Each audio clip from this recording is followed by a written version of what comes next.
बिस्मिल्लाहिर्रहमानिर्रहीम। अस्सलाम वालेकुम काश्तकार भाइयों, जैसा कि आपको पता है कि महंगाई के बढ़ने के साथ साथ जो है फसलों पे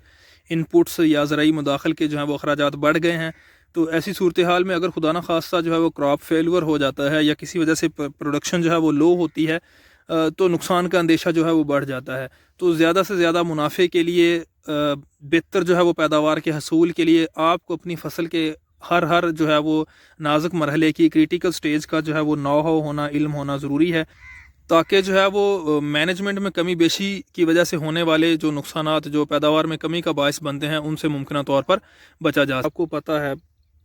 कि गंदम की जो है वो अच्छी पैदावार लेने के लिए इसके चार जो बुनियादी स्टेज हैं, जो चार मराहल हैं, वो बहुत ही नाजुक कह लें, उनको क्रिटिकल कह लें। तो उन स्टेज पे अगर किसी किस्म का भी स्ट्रेस आए तो यकीनी तौर पर वो गंदम की पैदावार में जो है वो कमी का बायस बनता है। उनमें सबसे पहली बात है कि गंदम का झाड़ कितना बना। गंदम जब उगती है तो उस वक्त जो पहला पत्ता ज़मीन से बाहर आता है उससे निकलने वाले सिट्टे को या उस तने को जो है मदर शूट कहते हैं, और जो सिट्टा उससे निकलता है उसे मदर स्पाइक बोला जाता है, और वो बाकी सिट्टों से निस्बतन जो है वो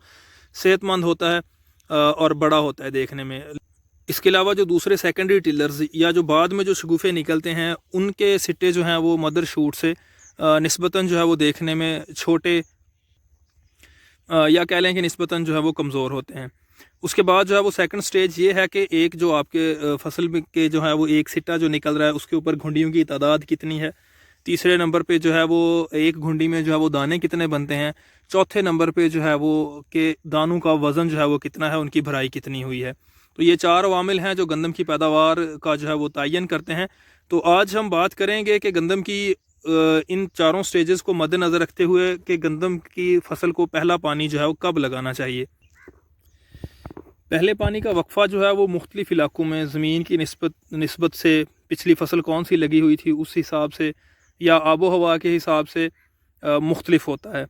लेकिन जो क्रिटिकल चीज़ है वो ये है कि जैसे ही आप देखते हैं कि आपकी फसल ने जो है या पौधों ने जो है वो चौथा पत्ता जो है वो बनाना शुरू कर दिया है फील्ड में, जैसा कि आप यहाँ पे अगर देखें, जब आपको फील्ड में विज़िट के दौरान नज़र आए कि आपके फील्ड में जो है वो पौधों ने चौथा पत्ता जो है वो निकालना शुरू कर दिया, जैसा कि यहाँ पे आप देख सकते हैं, ये एक पौधे के जो हैं वो चार पत्ते हैं। तो जैसे ही चार पत्ते निकलना शुरू होते हैं तो टेलरिंग का अमल जो है वो शुरू हो जाता है।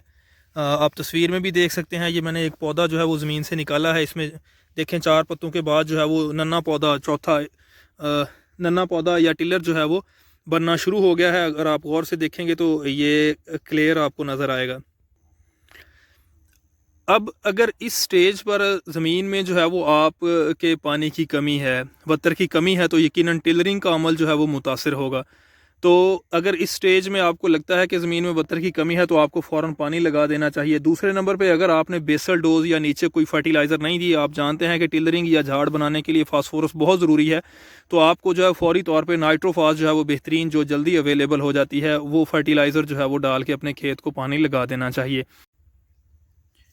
फील्ड में चार पत्तों की कंडीशन जो है वो आपको फील्ड ऑब्जर्व करने से पता चलेगी, लेकिन दूसरी तरफ अगर हम दिनों के हिसाब से अंदाज़ा लगाएं तो अक्टूबर काश्ता गंदम में 18 से 22 दिन बाद जो है ये कंडीशन जो है वो टेलरिंग का अमल स्टार्ट हो जाता है, झाड़ बनने का अमल शुरू हो जाता है। जबकि जो नवंबर काश्ता गंदम है उसमें ये तकरीबन जो है वो 22 से 28 दिनों में जो है ये जो है टेलरिंग का अमल स्टार्ट होता है। हमारा ये फील्ड जो है वो 29 अक्टूबर को काश्त किया गया था, बजरिया ड्रिल काश्त हुई है। तो आज हम इसको जो है वो पहला पानी दे रहे हैं, 40 kg ज़बरदस्त यूरिया। और खेत में कहीं कहीं पे जो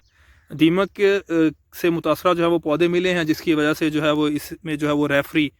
कैंसो का एवियोल ग्रुप का जो है वो एक पैकेट जो है वो या 8 kg फ़ी एकड़ जो है वो छटा किया जाएगा। जहाँ पे जो है वो ज़मीनें अच्छी हैं, भारी ज़मीनें हैं, पानी पहला जो है वो देर से लगता है, वहाँ पे आपको कोशिश करनी चाहिए कि जो फास्फोरस का सोर्स है वो आप बिजाई के वक्त लाजमी दें। अगर फास्फोरस का सोर्स आप ऊपर दे रहे हैं तो साथ में आपको जो है वो चिलेटेड जिंक जो है वो ज़्यादा अच्छे नताइज देगी बजाय कि जो दूसरी 30% वाली जिंक है उसके। तो इस तरह से जो है वो अपने फील्ड का मुशाहिदा करने के बाद जो है वो आप फैसला कर सकते हैं कि आपको जो है वो पहला पानी कितने दिनों के बाद जो है वो लगाना चाहिए, ताकि आपकी गंदम की फसल जो है उसकी झाड़ या उसकी जो है वो अल्टीमेटली पैदावार मुतासर ना हो।